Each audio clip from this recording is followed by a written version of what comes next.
Selamat datang dengan channel aku, Iban Bukit Lessung Mek.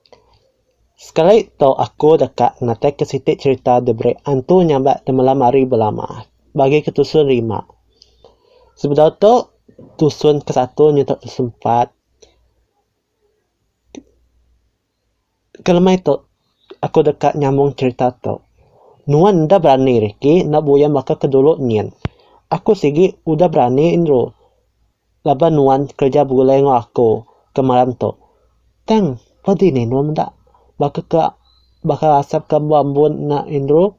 Bakal buang nak jauh hari hospital tu meh ya. Kemudian nyadi laban aku ke diri aja. Lagi tuan mendak indro. Mana kita jadi pengawak dia tu. Aku ngai nganggap kerja alang-alang. Sagi kerja kita nak habis. Nak dah boleh pulai ke rumah. Riki. Mata aku ke berasa kat tinduk. Makanya aku lalu duduk keluar. Buat laki lebih malam hari. Aku pala buka mata. Makanya aku bisik kepada Antu induk. Tungak depan muka aku. Riki.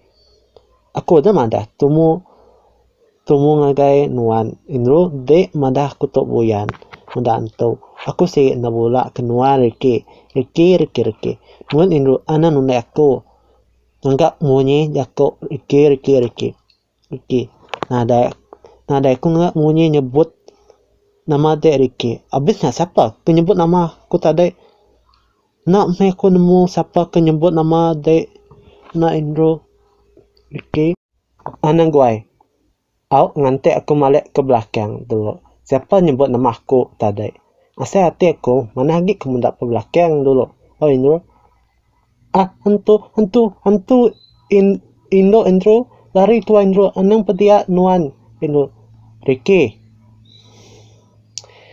Indro tu nama Laila berdiri belakang nuan tu ia kerja hospital yang Indro misi hospital itu aku WhatsApp ke Laila tu aku Indro misi kerja hospital itu Indro okay tua kaban nuan kerja malam belama suah hamai muda Antu malam Ari, siapa nama kaban nuan berdiri pas pihak tanya